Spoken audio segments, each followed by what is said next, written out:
Good evening दोस्तों। स्वागत है आप सभी मित्रों का आपके अपने चैनल में।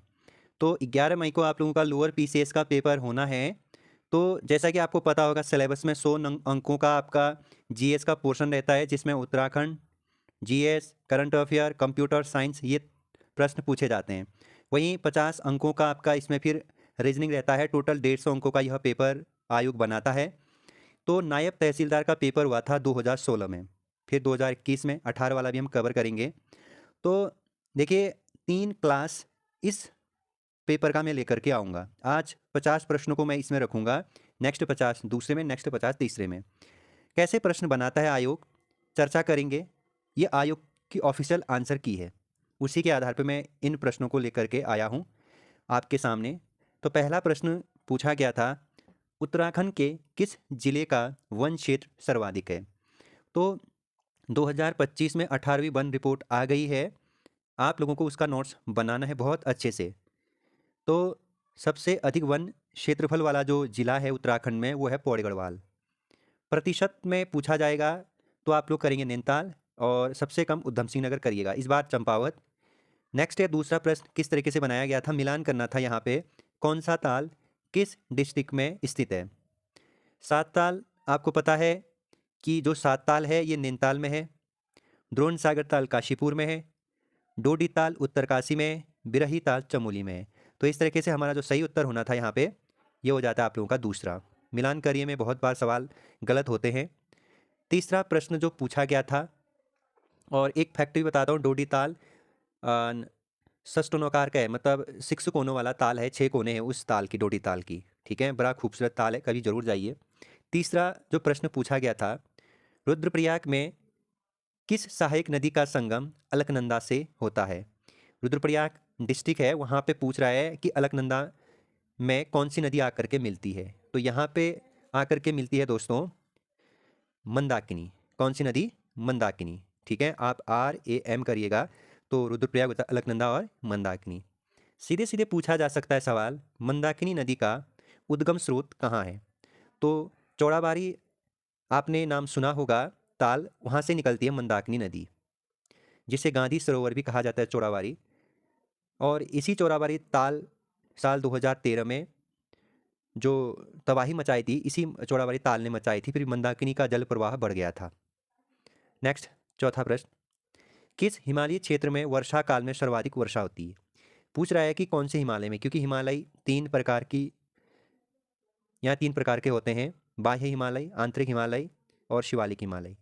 तो यहाँ पे जो सही उत्तर आप लोगों का हो जाता है, बाह्य हिमालय में सबसे अधिक वर्षा होती है। ठीक, बात करें शिवालिक की ऊंचाई, कई बार पूछा जाता है, 750 से लगभग 1350 या 1300 तक औसतम ये है शिवालिक हिमालय की ऊंचाई। क्योंकि शिवालिक नवीन वलित हिमालय है, नवीन हिमालय है, ये भी पूछा जाता है कई बार सवाल। पांचवा प्रश्न है, चाय की खेती के लिए कौन सी मिट्टी सर्वाधिक उपयुक्त है? तो चाय की खेती के लिए सर्वाधिक जो मिट्टी उपयुक्त पाई जाती है दोस्तों हिमालयी राज्यों में, वो हल्की चिकनी कछारी मृदा बहुत अच्छा होता है, खास करके लेटराइट मिट्टी कहीं ना कहीं। और क्योंकि चाय की खेती के लिए एक ढलान युक्त भूमि चाहिए होता है, वो इसीलिए क्योंकि चाय की खेती जो की जाती है वो तो ढलान युक्त भूमि में इसलिए की जाती है क्योंकि जो पानी होता है वो इनके जड़ों में स्टोर ना रहे, जिससे कि चाय के जो जड़ होते हैं वो सड़ ना जाए। ठीक है, क्योंकि वो ज़्यादा पानी से जल्दी सड़ जाता है चाय के जो पौधे जड़ होते हैं।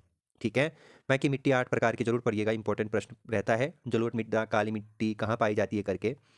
छठा प्रश्न, 2011 की जनगणना के आधार पर उत्तराखंड में नैनीताल जिले का स्थान कौन सा है? तो आपको नैनीताल जिले का स्थान बताना था इस प्रश्न में 2011 के अनुसार। तो 2011 के अनुसार नैनीताल जिले का जो स्थान है जनगणना में, वो चौथे नंबर पर है। वहीं आपसे पूछा जाएगा प्रथम नंबर पे, तो प्रथम नंबर पे अभी 2011 के अनुसार जो डिस्ट्रिक्ट है जनसंख्या में, वो है हरिद्वार। वहीं दूसरे नंबर पे आप लोगों का आ जाता है देहरादून, और तीसरे नंबर पे आ जाता है उधम सिंह नगर। ये 3 नगर ऐसे हैं या 3 डिस्ट्रिक्ट ऐसे हैं जहाँ की पॉपुलेशन 10 लाख से अधिक है। सिंपल वे में कई बार ऐसे सवाल पूछा भी जाता है। नेक्स्ट प्रश्न है 7वां, चीन युद्ध 1962 से पूर्व निम्नलिखित में से कौन सी जनजाति तिब्बत से व्यापार करती थी? जब भारत चीन युद्ध हुआ था 1962 में, तो जो भूटिया जनजाति है हमारी, जो भोटिया जनजाति है वो व्यापार करती थी चीन से, फिर 1962 में ये व्यापार बंद हो गया था। तो आपसे पूछ रहा है ये, ठीक। और बेसिकली ये एक जगह है तिब्बत से लगा हुआ, ताकल खाल, ताकल खाल, यहाँ से व्यापार हुआ करता था इस जगह से। नेक्स्ट 8वां प्रश्न है, जनवरी 1921 में उत्तराखंड की जनता ने किस स्थान पर कुली बेगार न देने की शपथ ली थी?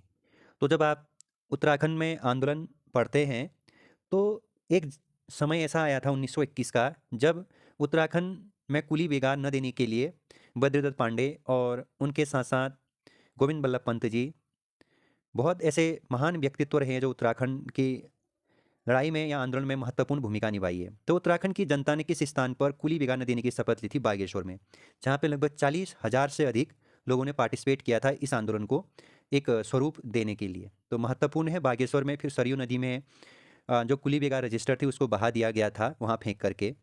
नेक्स्ट प्रश्न, नदी जिस पर कोटेश्वर बांध निर्मित किया जा रहा, तो कौन सी नदी है जिस पर कोटेश्वर डैम बनाया जा रहा है? तो इंपॉर्टेंट प्रश्न ये है। तो इसका सही उत्तर है आप लोगों का भागीरथी, ठीक है, याद करिएगा। और ये कोटेश्वर जो डैम है पूछा जा सकता है किस डिस्ट्रिक्ट में है, तो आप लोग कहेंगे टिहरी डिस्ट्रिक्ट में, ठीक है। तो देखो मैं आप लोगों को सिर्फ उत्तर नहीं बताता हूँ, हमेशा मैं जब भी कोई ऐसे मॉडल पेपर लेकर के आता हूँ तो मैं उनसे संबंधित फैक्ट भी बताता हूँ। सीधे प्रश्न देख करके कुछ नहीं होता, उत्तर देख करके आप लोगों को उससे को रिलेट फैक्ट भी पता होना चाहिए, जिससे आप तैयारी को और अच्छे से या आपकी तैयारी और मजबूत हो सके। नेक्स्ट प्रश्न है, और बाकी आप लोगों को पता होना चाहिए भागीरथी नदी कहाँ से, किस जगह से निकलती है?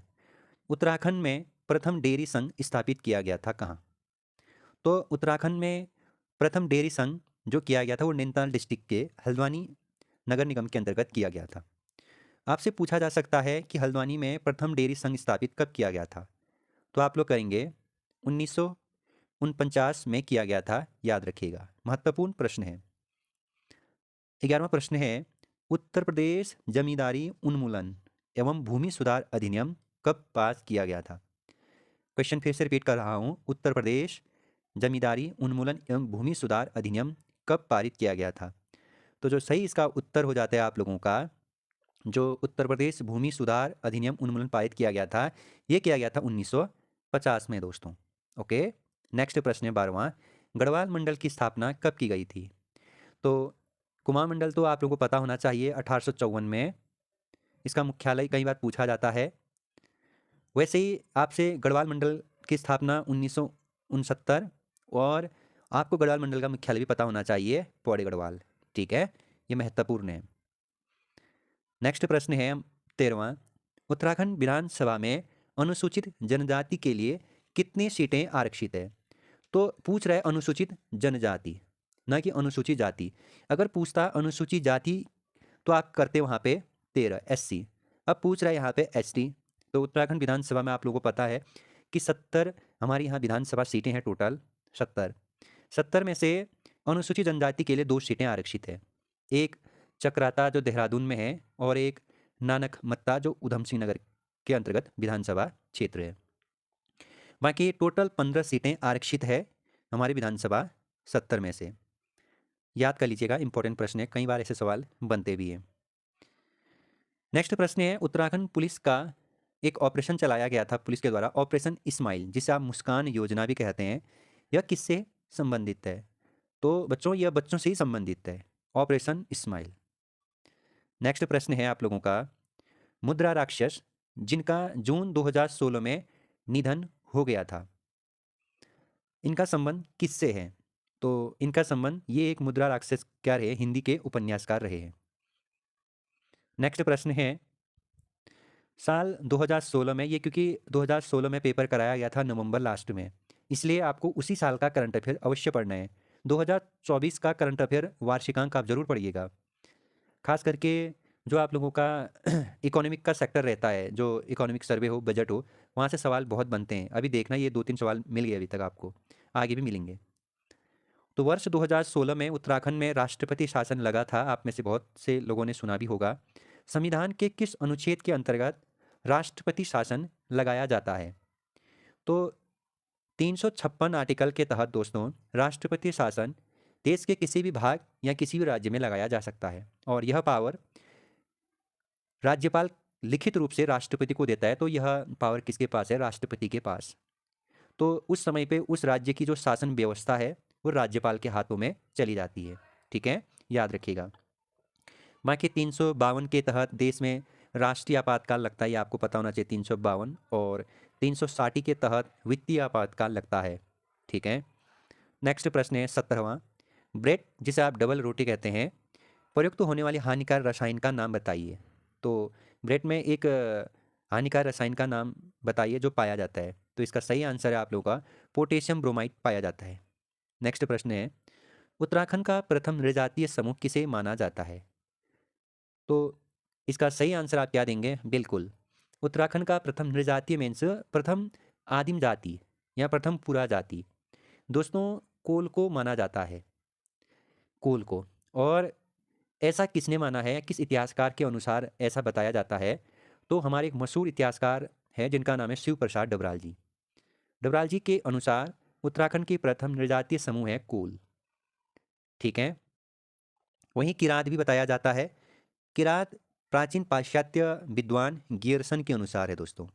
गियर्सन ने उत्तराखंड की जो पुरा जाति या नृजाति बताया प्रथम, वो किरात को बताया है। नेक्स्ट प्रश्न है 19वां। पंवार शासकों की प्रथम राजधानी कहाँ थी?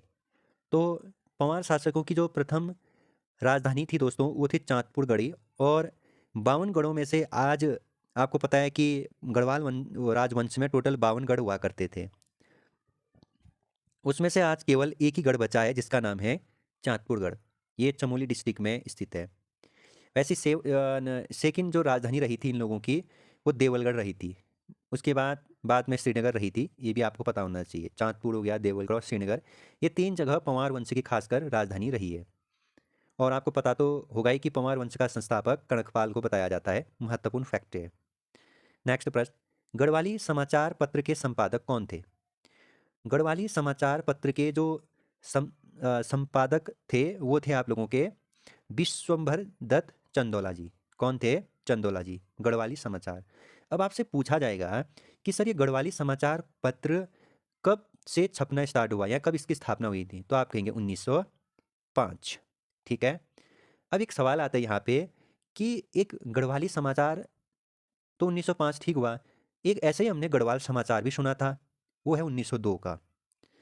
तो एक ऐसी हमने गढ़वाल यूनियन भी सुना था, गढ़वाल यूनियन है 1901 का। गढ़वाल यूनियन 1901, गढ़वाल समाचार 1902 और गढ़वाली समाचार 1905। क्योंकि गढ़वाल और गढ़वाल यूनियन ने ही इस गढ़वाली समाचार पत्र का क्या किया था, बाद में संपादक या संपादन किया था। नेक्स्ट प्रश्न, कौन सा स्वतंत्रता संग्राम सेनानी पेशावर कांड के नायक कहलाते हैं? तो महत्वपूर्ण प्रश्न है, इसका सही आंसर है पेशावर कांड के नायक कहलाते हैं चंद्र सिंह गढ़वाली जी, वीर चंद्र सिंह गढ़वाली जी। आज चोलीथात में इनकी याद में मेला भी लगता है। अब देखो 23 अप्रैल को लगता है वो मेला चोलीथात में। अब आपसे सवाल पूछा जाएगा कि पेशावर कांड कब हुआ था? तो 23 अप्रैल 1930 को। ठीक है, वीर चंद्र सिंह गढ़वाली ने निहत्थे अफगानों पर गोली न चलाने का क्या किया था?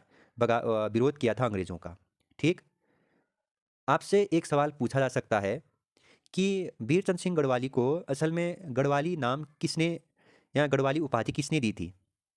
तो गढ़वाली उपाधि दी थी भारत के राष्ट्रपिता कहे जाने वाले महात्मा गांधी जी ने। ठीक है, और ये जो वीर चंद्र सिंह गढ़वाली जी थे वो 2/18 बटालियन के सिपाही थे। महत्वपूर्ण है, याद रखिएगा। हाँ, देखो दोस्तों, वीडियो थोड़ी सी लंबी अवश्य होगी क्योंकि जब हमें कुछ चीज़ें जाननी है और जो बच्चे पढ़ने वाले होते हैं वो वीडियो को नहीं देखते हैं कि कितनी लंबी है।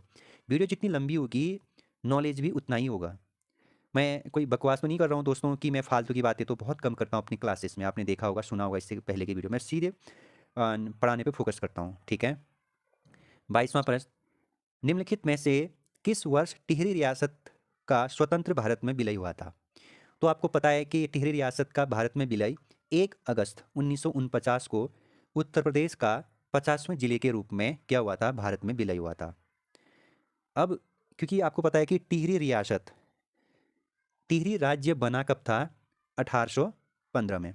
ठीक है, तो फिर आगे चल करके किस तरीके से टिहरी में टोटल 6 राजा हुए हैं वो हम पंवार वंश में पढ़ेंगे, कभी आप लोगों ने भी पढ़ा ही होगा। पहला टिहरी राज्य का जो राजा था वो शूरदर्शन शाही था, जिन्होंने 1815 से 1859 तक राज किया था। अब आइए 23वां प्रश्न देखते हैं। 23वां प्रश्न क्या था कि ये करंट अफेयर से रिलेटेड है, ठीक है, इसको मैं अभी स्किप कर रहा हूँ, ठीक है। अब ये भी क्या था, ये भी करंट अफेयर है। यूनेस्को द्वारा 2016 में विश्व धरोहर की सूची में शामिल किया गया था। तो इसका सही आंसर है उस समय पे नालंदा विश्वविद्यालय को किया गया था। अब आप ढूंढना कि इस साल 2025 या 2024 में किन किन स्थलों को विश्व धरोहर सूची में शामिल किया गया है। नेक्स्ट प्रश्न है 25वां। साल 2011 की जनगणना के अनुसार जनसंख्या की दृष्टि से उत्तराखंड का कौन सा स्थान, पूछ रहा है जनसंख्या की दृष्टि से। तो जनसंख्या की दृष्टि से दोस्तों हमारा जो उत्तराखंड का स्थान है वो है 20वें नंबर का टोटल राज्यों की श्रेणी में। और वहीं जनघनत्व में पूछा जाएगा भारत के अनुसार तो आप कहेंगे 25वां, साक्षरता की दृष्टि से 70वां, लिंगानुपात की दृष्टि से 13वां। सारे फैक्ट पता होना चाहिए। हाँ, 26वां प्रश्न, कूट का सही उत्तर देना था। उत्तराखंड के पर्वतीय जिलों में लिंगानुपात मैदानी जिलों की तुलना में क्या अधिक है। कह रहा है फिर से, उत्तराखंड के पर्वतीय जिलों में लिंगानुपात मैदानी जिलों की तुलना में अधिक है, बिल्कुल अधिक है, क्योंकि पर्वतीय जिलों का जो लिंगानुपात है वो 1000 है दोस्तों। कितना है? 1000। वहीं मैदानी जिलों का जो लिंगानुपात है वो है 884। पर्वत नेक्स्ट जो दूसरा कथन दिया गया था, पहला कथन तो सही हुआ, दूसरा कथन, पर्वतीय जिलों में पुरुष रोजगार की तलाश में पलायन करते हैं, बिल्कुल। तो सबसे ज़्यादा जो पर्वतीय जिलों में पलायन करने की श्रेणी में आता है वो आता है पौड़ी गढ़वाल, फिर अल्मोड़ा। तो ये आपको याद होना चाहिए। तो दोनों प्रश्न सत्य हो जाते हैं इस आधार पे हमारा, ठीक है। तो आंसर नंबर पहला। नेक्स्ट प्रश्न है, राज्यों के पुनर्गठन राज्यों के पुनर्गठन अधिनियम 1956 का आधार क्या था। जब राज्य बनाए जा रहे थे 1956 में, तो उस समय पे इसका आधार क्या रखा गया था। तो इसका सही आंसर है भाषा रखा गया था। तो भाषा के आधार पे पहला राज्य जो बनाया गया था वो आंध्र प्रदेश था। इंपॉर्टेंट है, ध्यान देना, ठीक है। नेक्स्ट प्रश्न है, टिहरी रियासत का प्रथम राजा कौन था। तो मैंने ऊपर पे चर्चा किया, टिहरी रियासत में टोटल 6 राजा हुए हैं, ठीक है। पहला शूरदर्शन शाह, भवानी शाह, प्रताप शाह और कीर्ति शाह, नरेंद्र शाह और इसके बाद मानवेंद्र शाह। इस तरीके से आपको 6 के 6 राजाओं का नाम भी पता होना चाहिए। तो टिहरी रियासत का प्रथम राजा था शूरदर्शन शाह, महत्वपूर्ण है। नेक्स्ट प्रश्न है, चलो आज ये काम करेंगे हम लोग 30 तक करेंगे, ठीक है, आप लोगों की खुशी के लिए, वीडियो लंबी हो जाएगी ज़्यादा। कुमाऊं विश्वविद्यालय नैनीताल की स्थापना कब हुई थी। तो साल 1973 में कुमाऊं वालों के लिए कुमाऊं विश्वविद्यालय और गढ़वाल रीजन वालों के लिए गढ़वाल विश्वविद्यालय बनाया गया था दोस्तों 1973 में, ठीक है। क्योंकि कुमाऊं वालों को गढ़वाल ज़्यादा दूर ना लगे और गढ़वाल वालों को कुमाऊं ज़्यादा दूर ना लगे, इसलिए दोस्तों। 30वां प्रश्न, सेशन का लास्ट प्रश्न, उत्तराखंड में IIM कहाँ स्थित है। अब आपसे सबसे पहले पूछा जाएगा IIM का full name, Indian institute of management, ऐसा पता होना चाहिए, इंडियन इंस्टीट्यूट ऑफ मैनेजमेंट। अगर हिंदी में पूछा जाएगा तो आप करेंगे क्या, भारतीय भारतीय प्रबंधन संस्थान। तो कहाँ है, तो आप लोगों ने अपना उत्तर लगा लिया होगा, काशीपुर उधम सिंह नगर में। अब आपसे पूछा जाएगा इसकी स्थापना कब की गई थी। तो 29 अप्रैल 2011 को मैंने यहाँ पे लिखा भी है, 29 अप्रैल 2011 में। एक अन्य सवाल भी देखने को मिलता है कई बार कि IMA कहाँ है, यानी इंडियन मिलिट्री अकेडमी कहाँ है। तो जो इंडियन मिलिट्री अकेडमी है ना, ये देहरादून में है। और इसकी स्थापना कब हुई थी ये भी पूछा जा सकता है आप लोगों से। तो इसकी स्थापना हुई थी दोस्तों आप लोगों की 1932 में। कब हुई थी? 1932 में। तो आज हमने लोअर PCS, इसको नायब तहसीलदार भी बोला जाता है, जो 2016 में लोक सेवा आयोग ने पेपर कराया था, उसको हमने सॉल्व किया। उसको सॉल्व किया, 30 प्रश्नों को ही सॉल्व किए हमने आज। कितने प्रश्नों को? 30 प्रश्नों को। अभी बाकी प्रश्नों को कल वाले सेशन में करेंगे, क्योंकि मैं डिस्कस भी कर रहा हूँ प्रश्नों को, नहीं तो अभी तक खत्म हो चुका होता, सीधे सीधे आंसर ही बताता। तो आप भी इसे सुनिएगा और कहाँ कहाँ से आयोग प्रश्न बना रहा है, खास करके जनगणना से बहुत बना रहा है, देख लिया। और उसके बाद हमने देखे उत्तराखंड में खास करके इतिहास से सवाल बना रहे हैं अवश्य ही। इसके बाद कुछ ताल हाल से भी सवाल बना रहे हैं। तो खास करके जनगणना वाले टॉपिक पे ज़्यादा फोकस करना और करंट अफेयर पे 30 प्रश्न हमने किए, इसमें ज़्यादा हमने करंट पढ़ा और इतिहास पढ़ा। तो ये आप ज़्यादा ध्यान देना, ठीक है। तो मिलेंगे दोस्तों कल नए सेशन के साथ। तब तक के लिए अपना ख्याल रखिएगा, खूब पढ़िए, मज़े से पढ़िए दोस्तों। Bye bye.